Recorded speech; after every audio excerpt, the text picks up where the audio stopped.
आप सभी को जय भोलेनाथ, हर हर महादेव। और कल जो मैंने एक वीडियो बनाया था सेल्फ हीलिंग के बेस पर, तो मुझे आज ये कहना है कि सब मतलब सोचते होंगे कि सेल्फ हीलिंग क्यों ज़रूरी है।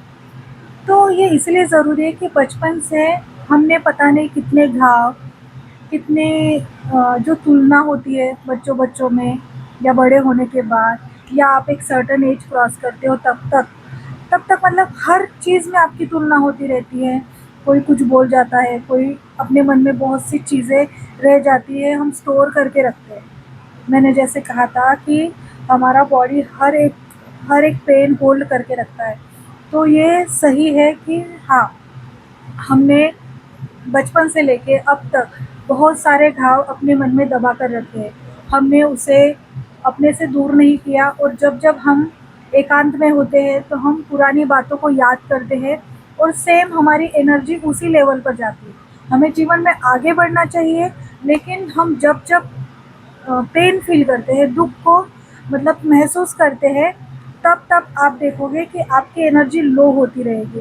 तो सेल्फ हीलिंग का मतलब यही होता है कि जो पुराने घाव है वो हमें सोचने हैं, ठीक है। अब उसे तो हम बदल नहीं सकते, उस पर कोई पर्याय नहीं है, तो हमें वो छोड़ना पड़ेगा। ये कल तक मैंने बताया था कि वो छोड़ना पड़ेगा, उन चीज़ों को माफ़ करना पड़ेगा, उन लोगों को माफ़ करना पड़ेगा, उस सिचुएशन को माफ़ करना पड़ेगा, और जीवन में आगे बढ़ना पड़ेगा। यहाँ तक मैंने कल अच्छे से बताया था। हो सकता है कि मेरे बताने में कुछ कमी रह गई हो, तो ये मैं उसका सेकंड पार्ट बना रही हूँ। तो मैं इसमें बताना चाहती हूँ कि सेल्फ हीलिंग हम कैसे कर सकते हैं। सबसे पहले आप ईश्वर से जुड़िए। आप भगवान से जुड़ेंगे, आप ईश्वर की ओर बढ़ेंगे, तो ऑटोमेटिक आपकी जो ऊर्जा है, आपकी जो एनर्जी है, वो क्लीन होगी। क्लीन होगी मतलब सबसे पहले हम लोगों को कितना भी दिखाए कि हम बहुत स्ट्रांग है, पर हर कोई स्ट्रांग नहीं होता है। मतलब जो भी हमारे सामने जो भी सिचुएशन आती है, जो भी हमारे सामने घटित होता है, हम उससे सीखते हैं और खुद को धीरे धीरे मजबूत बनाते हैं। सबसे पहले जब हम छोटे थे, हम बहुत मतलब सहमे, मतलब कुछ हमारे सामने अगर आंखों के सामने कुछ हो भी जाता था, तो हम वो फेस नहीं कर पाते थे। हम वही हमारे मन में धीरे धीरे उसका डर बैठ जाता है, और ऐसे करते करते वो होल्ड होके हम कितना भी स्ट्रांग बनने की कोशिश करें, हमारे मन में अगर किसी ने कोई इतना मासूम होता है कि अगर उसके सामने चिल्ला भी देना, तो भी वो सहम जाता है या डर जाता है। तो इससे बाहर कैसे निकले, तो इससे बाहर इस दो मतलब इस तरह से निकल सकते हैं कि सबसे पहले हमें ईश्वर से जुड़ना है, ईश्वर की भक्ति करनी शुरू करनी है, ईश्वर की भक्ति शुरू करनी है। कि जैसे जैसे आप आपके आसपास जो भी शिवालय हो, जो भी मंदिर हो, जहाँ पे भी आप जाना पसंद करते हो, वहाँ पे जाइए, भगवान के पास बैठिए, और आपका जो भी पेन है, आप मनोमन उन्हें बता दीजिए। एक बार आपने वो बता दिया, एक बार आपने आपका पेन बाहर निकाल दिया, ठीक है। फिर वहाँ से आपकी एक सेल्फ हीलिंग शुरू हो जाती है। आप देखेंगे कि जब आपने आपकी जो भी पुरानी बातें जो आपने दबा कर रखी थी, अगर वो आपने ईश्वर के सामने बोल दी, ज़रूरी नहीं है कि मंदिर जाया ही जाए, आप कहीं पे भी शांत जगह में बैठकर आप अपने मन की बात ईश्वर को बताकर आप वो दुख से निजात पा सकते हैं। हाँ, मैंने भी सेम यही किया, क्योंकि हर बार हम झगड़ा या क्या कहते हैं, दुश्मनी नहीं कर सकते, या किसी से झगड़ा कर कर या अपनी सिचुएशन को खुद का हैंडल करते हुए लोगों को बता देना और सेम वही चीज़ करना, ये ज़रूरी नहीं है। कभी कभी हमें वो बहुत सारी चीज़ें वही के वही छोड़कर आगे बढ़ते रहना है। तो इसीलिए जो खुद की एनर्जी होती है, वो नकारात्मक या निगेटिव बातों पर ध्यान ना देते हुए हमें आगे बढ़ना है। तो धीरे धीरे, तो सबसे पहले एक ही बात हो सकती है कि सबसे पहले आप ईश्वर की भक्ति शुरू कीजिए। भक्ति आप जब शुरू करेंगे, आप शिवालय जाएंगे, आप जहाँ पे भी मंदिर में जाए, आप वहाँ पे सेवा करिए। जब आप सेवा करते हो ना, तो ऑटोमेटिक आपका जो भी पेन है ना, वो अपने आप बाहर निकलेगा। और उसके बाद खुद से, क्योंकि हम जब नकारात्मक होते हैं या हमने हमारे जो पेन होल्ड करके रखे, तब हम खुद को एक बहुत ही जैसे कि गुनहगार तो के तौर पर देखते हैं। गुनहगार मतलब ये भी हो सकता है कि हम बहुत खुद को कमज़ोर समझते हैं कि हम कुछ कर नहीं सकते, हम में उतनी क्षमता नहीं है, या खुद ब खुद को ना खुद कुछ ना कुछ बोलते रहते हैं। तो जैसे मैंने कल कहा था, कल की वीडियो में, कि हमारा शरीर हमारी हर एक बात सुनता है। आप आपके शरीर को बोलिए कि आप पूर्ण रूप से स्वस्थ है, या अगर आप बहुत मायूस हो, या आपके मन, मतलब जैसे कल मैंने बताया कि आपका मन कहीं नहीं लग रहा, लेकिन आप आपके मन को बताएँगे, आप खुद को बताएँगे कि आप अच्छा फ़ील कर रहे हो। जैसे कि सुबह उठ के आप जैसे बोलते हो कि मैं आज बहुत खुश हूँ, मैं आज बहुत खुश हूँ, मैं आज बहुत खुश हूँ। तो ये जो आप रिपीट करते हो ना, इससे ना आप बेटर फ़ील करते हो, ठीक है? ये हो गया आपका, आपने एक वायर जोड़ दिया अच्छाई की तरफ। फिर थोड़ी देर बाद आप खुद बोलते हो मैं प्रसन्न हूँ, मैं स्वस्थ हूँ। तो धीरे-धीरे आप जो भी खुद को बताएँगे, तो वो ना आप ऑब्ज़र्व कर लेंगे कि आपका शरीर वो ऑब्ज़र्व कर रहा है, और धीरे-धीरे ना वो वैसे ही रिएक्ट करता है। तो इसीलिए कहा जाता है कि आप जो भी इनटेक कर रहे हो, पानी ले रहे हो, कुछ खा रहे हो, तो आप वो उस एक निवाले को, एक अन्न के निवाले को आप ये बोलते हुए पेट में डालो कि इससे मेरा फैट नहीं बढ़ेगा, इससे मुझे बहुत अच्छा फ़ील होगा, और ये खाकर मेरा शरीर तंदुरुस्त रहेगा।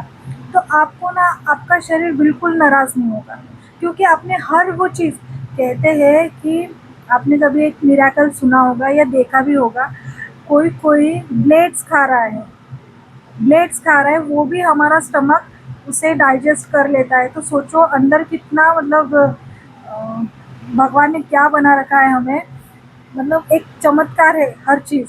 तो ये आउट ऑफ द, क्या कहते हैं, वीडियो का टॉपिक से अलग है, लेकिन सही बात है कि आप जो भी अपने शरीर को बताओगे वो सही होता है। तो खुद से बातें, मतलब जो हम खुद पे बातें करते हैं अकेले बैठकर, तो आप ध्यान कर सकते हो खुद से। सबसे अच्छा तो ध्यान है, ध्यान करेंगे ना, तो आप धीरे धीरे आपकी जो भी मेमोरीज है वो वैनिश होगी, आपको पुरानी बातें ध्यान करते वक्त आएगी। उस समय आपको रोना भी आएगा, तो वो जब आप रोओगे तो वो पूरी बातें ना धुल जाएगी, और आप धीरे धीरे देखोगे कि आपका ऑरा चेंज होगा, आपका बॉडी लैंग्वेज चेंज होगा, और हर चीज़ ना धीरे धीरे बेहतर होती जाएगी।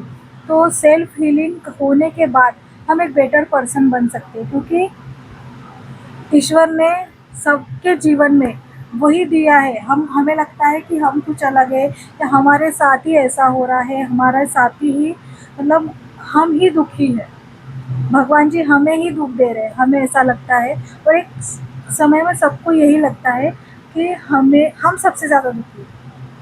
वो कहते हैं ना, दुनिया में कितना गम है, मेरा गम कितना कम है, क्योंकि हमें लगता है हमारा ही दुःख बहुत बड़ा है, और लोगों के पास पता नहीं कितने कितने गम हैं।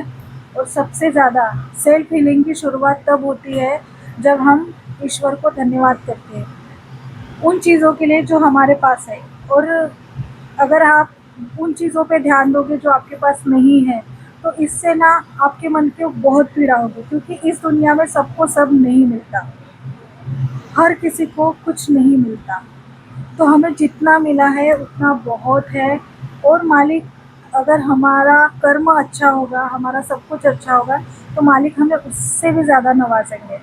तो सेल्फ हीलिंग में सबसे ज़्यादा मैंने जितना भी बताया कि ध्यान कीजिए या ईश्वर की भक्ति कीजिए, ये दूसरी बात है, लेकिन आप शुक्राना करो आपके पास जो है ना उस चीज़ के लिए। अगर आप एक सिचुएशन, ख़राब सिचुएशन से निकल कर बाहर भी आ गए हो, फिर भी भगवान का शुक्रिया करो, क्योंकि पता नहीं, उनका धन्यवाद करो, क्योंकि पता नहीं आप किस मुसीबत में फंसने वाले थे। ईश्वर ने आपको वहाँ से भी निकाल लिया। हमें पीड़ा होती है, हर किसी को पीड़ा होती है। अगर आपको एक पढ़ने के लिए बुक भी ना मिले ना, वो भी एक पीड़ा हो जाती है। तो इतनी छोटी छोटी बातों को हम पकड़ के रखते हैं, इसीलिए कहते हैं कि डिटैच रहिए हर चीज़ से। पर हमारा बावरा मन है, बिल्कुल नहीं होता। हमें सब चाहिए होता है, सब सब सब चाहिए होता है। तो हमें सोचना चाहिए कि हमारे लिए क्या ज़रूरी है। और जिनकी राहु दशा होगी शुरू, वो इंसान तो गया, वो इतना भ्रम में रहता है। ये मैं खुद के ऊपर बीती हुई बात बता रही हूँ। कुछ भी नहीं रहता, कुछ भी नहीं रहता, लेकिन वो अपने दिमाग में इतना सोच लेता है, ओवर थिंक जिसे कहते हैं, इतना सोच लेता है कि दुनिया का सबसे बुरा से बुरा वो सोच लेता है व्यक्ति जिसकी राहु महादशा शुरू हो, और इस दशा में इंसान विचारों से पागल हो जाता है। तो इसीलिए कहते हैं कि जो ईश्वर है हमें इन सब चीज़ों से बचाते हैं, इसलिए हमेशा ईश्वर से जुड़े रहिए। भगवान का हर हर हर श्वास के लिए धन्यवाद कीजिए।